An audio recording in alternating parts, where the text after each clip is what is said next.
Hello दोस्तों, मेरा नाम है सिद्धार्थ सिन्हा और ये जो वीडियो है आपका CAIB का BFA में bank financial management unit number 2 है, बेसिक्स ऑफ फॉरेक्स डेरिवेटिव। उसमें हम लोग अभी पार्ट 1 वीडियो देख रहे हैं। ठीक है, ओके। और जिनको पूरा कोर्स करना हो CAIB का, वो डायरेक्टली इस फोन नंबर पे फोन कर सकते हैं या इसी डिस्क्रिप्शन में लिंक बना दिया गया है, सारी इन्फॉर्मेशन डाल दिया, वहां से भी आप कांटेक्ट कर सकते हैं या फिर वहां से आप जाके वेबसाइट में देख सकते हैं। चलिए स्टार्ट करते हैं हम लोग इसको। तो सबसे पहला चीज क्या है, डेरिवेटिव्स को समझते हैं।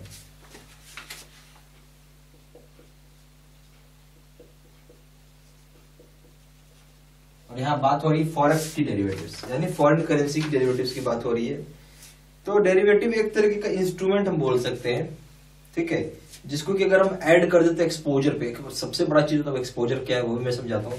डेरिवेटिव एक तरह का इंस्ट्रूमेंट होता है जिसको हम ऐड कर देंगे एक्सपोजर में, तो उससे न्यूट्रलाइज हो जाएगा या पोजीशन जो है वो एक्सेप्टेबल लेवल पे आ जाएगा। तो पहले मैं जो चीज बताया हूँ उसको लिख देता हूँ, उसके बाद मैं आपको समझाता हूँ, ज्यादा समझ में आता। डेरिवेटिव्स क्या है, आर सच इंस्ट्रूमेंट्स, ठीक है, which when added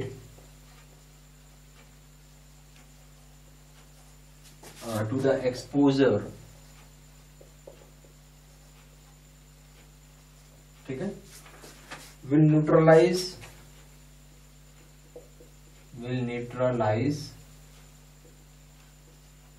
और alter का मतलब क्या होता है, चेंज करेगा।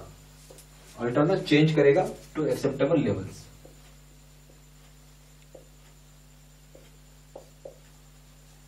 तो यहाँ पे ये इस तरह का कुछ इंस्ट्रूमेंट्स होता है जिसको अगर आप ऐड कर देते हैं एक्सपोजर में तो सीधा सीधा न्यूट्रलाइज करेगा या चेंज करेगा एक एक्सेप्टेबल लेवल पे। अब इसमें दो तीन चीजें हैं। सबसे पहले हम लोग इस एक्सपोजर का मतलब समझते हैं, ठीक है। जैसे मान लीजिए मान लीजिए कि आप पर $, अभी चल रहा है करेंसी एक चल रहा है कितना, 75.7897 ऐसे रेट चल रहा है। और ये फ्लक्चुएट करता है, कभी ये बढ़ के हो जाता है 75.7997, तो कभी ये घट के हो जाता है 75.7699, कुछ भी हो जा रहा है, ऊपर नीचे फ्लक्चुएट करता है, ठीक है। ये जो फ्लक्चुएट करता है और एक्सपोजर, ठीक है, ये क्या हो रहा है, this is known as fluctuation, ठीक है। और ये हो सकता है कि आपने ऐसा तो पर डॉलर चल रहा है ना, ये आपने यहां पे पोजीशन लगाया हो $1000 का, आपने एक्सचेंज कर रहे हैं, क्या कर रहे हैं, एक्सचेंज कर रहे हैं $1000 का। आपने कुछ बोली लगाया हुआ होगा, मान लेते हैं कि आपका है सेल करना चाहते हैं, बेचना चाह रहे हैं। आप कितना में बेचना चाह रहे हो, $1 को बेचना चाहते हैं, मान लीजिए 75.8 इतना पे। आप इसके लिए वेट कर रहे हैं। अब हो ये रहा है कि जब तक ये सेल नहीं होगा, इसको हम लोग ओपन स्टेटस में रहेगा, क्या रहेगा, ओपन स्टेटस में रहता है, सेल नहीं हुआ तो इसी ओपन स्टेटस को हम लोग यहाँ पे एक्सपोजर बोलते हैं। आया समझ में, ठीक है। चलिए, डेरिवेटिव्स एक तरीके का, डेरिवेटिव्स जो होता है, दूसरा पॉइंट सुनिए, डेरिवेटिव्स को डिराइव किया जाता है मार्केट से, प्रोडक्ट से, रिस्क से, जिस किसी भी एंटिटीज का होगा, चाहे वो एसेट हो सकता है, इंडेक्स हो सकता है या फिर इंटरेस्ट रेट हो सकता है। इस बात को भी हम लोग लिख लेते हैं।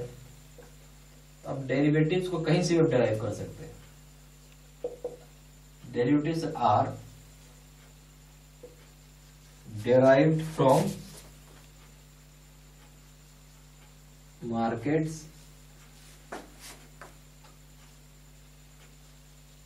products, risks or any underlying entities which can be asset index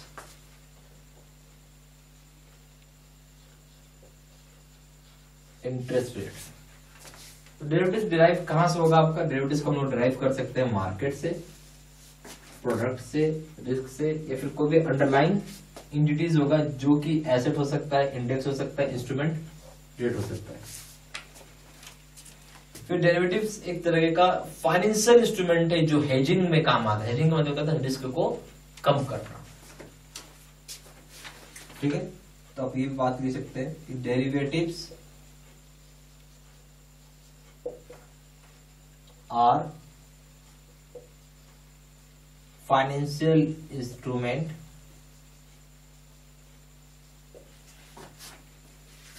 used for hedging.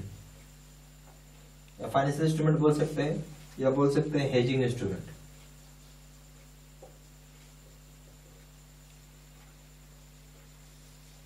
तो क्या है? डेरिवेटिव्स यहाँ पे एक तरह का फाइनेंशियल इंस्ट्रूमेंट है या फिर हेजिंग इंस्ट्रूमेंट है। अभी जो शब्द आप सुन रहे हैं हेजिंग का क्या मतलब है?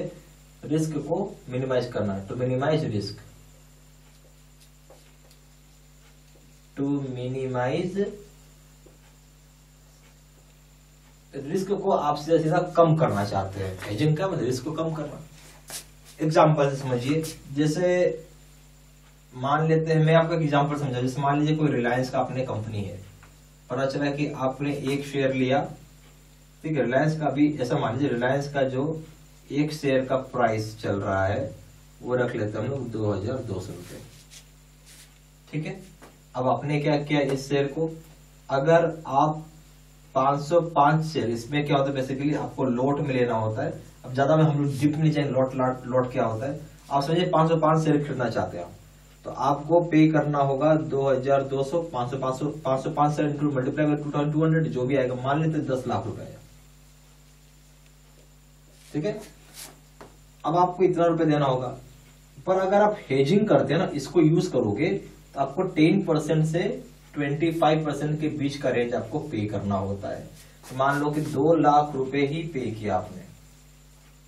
कितना पे किया? 2 लाख रुपए पे करके आपने 505 शेयर को उठा लिया, बाई कर लिया, आगे चल के जब प्रॉफिट हुआ आपने सेल कर दिया। समझ में आया बात?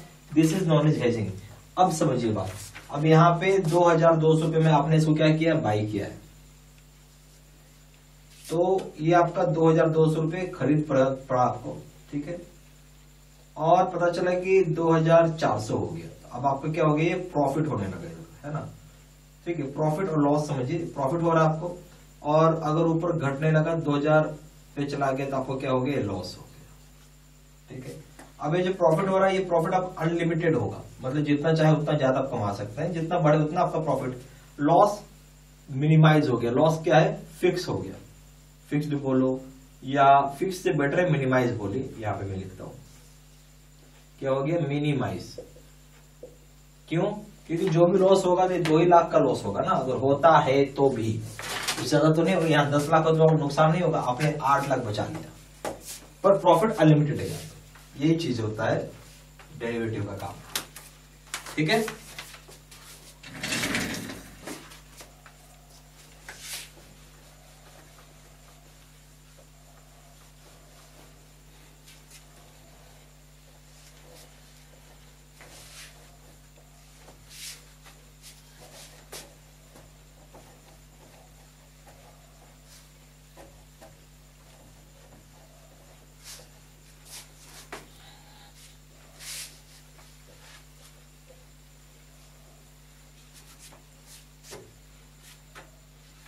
अब इसमें बोलता है कुछ पॉपुलर डेरिवेटिव इंस्ट्रूमेंट्स जो कि फॉरेन एक्सचेंज मार्केट में है, वो क्या हो जाएगा? Forward contracts, option, swaps, forward rate agreements और futures.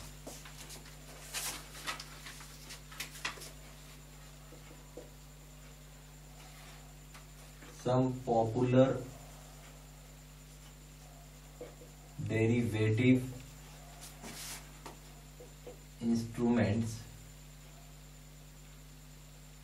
some popular derivative instruments in foreign exchange in foreign exchange markets are, क्या हो जाएगा, फॉरवर्ड कॉन्ट्रैक्ट्स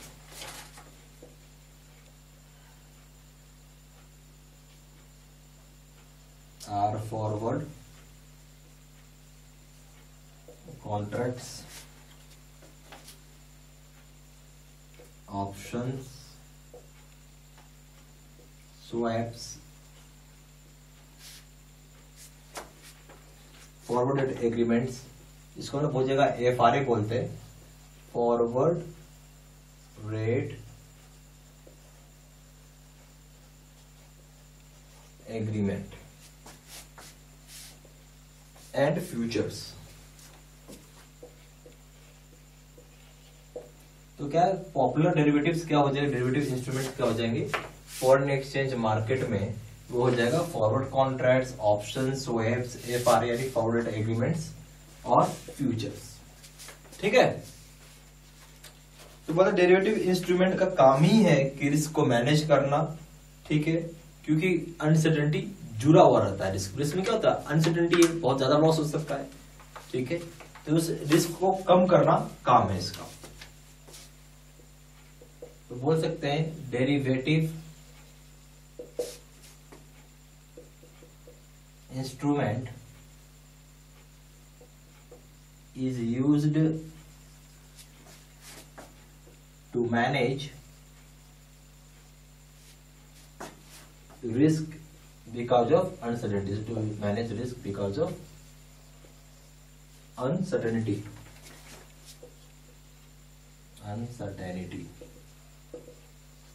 तो डेरिवेटिव इंस्ट्रूमेंट जो है इसका काम क्या है कि मैनेज करना रिस्क को, क्योंकि अनसर्टेनिटी के साथ की बात हो रही है। रिस्क का क्या मतलब है, रिस्क कुछ भी हो सकता है, ऐसा हैपनिंग हो सकता है, अनप्लान्ड इवेंट हम लोग बोलते हैं। इसको क्या बोलते हैं, अनप्लान्ड इवेंट हो गया जिसकी वजह से फाइनेंशियल नुकसान हो गया, फाइनेंशियल कंसिक्वेंसेज हुआ, रिजल्ट हुआ नुकसान में।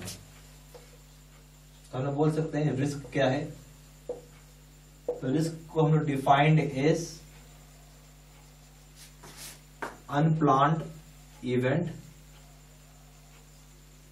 तो ये क्या, अनप्लान्ड इवेंट हो गया और उससे पैसे का नुकसान हो गया with financial consequences resulting into loss और रेड्यूस्ड इनकम। तो यहाँ पे अनप्लान्ड इवेंट है जहां पे आपको फाइनेंशियल कंसिक्वेंसेस हो सकता है, नुकसान हो सकता है, जिसकी वजह से आपको लॉस हो सकता है रिड्यूस्ड इनकम या इनकम घट सकता है। ठीक है, तो ये सारी चीजें हैं, ठीक है, जो हो सकता है आपके साथ। तो ये सारा पॉइंट सब प्लीज कॉपी में नोट डाउन करते चलिए। ठीक, यहाँ पे CIB के दो तरह के कोर्सेज है। CIB का PPT यानी कंप्यूटर स्क्रीन रिकॉर्डेड कोर्स है और दूसरा है CIB का face to face video course.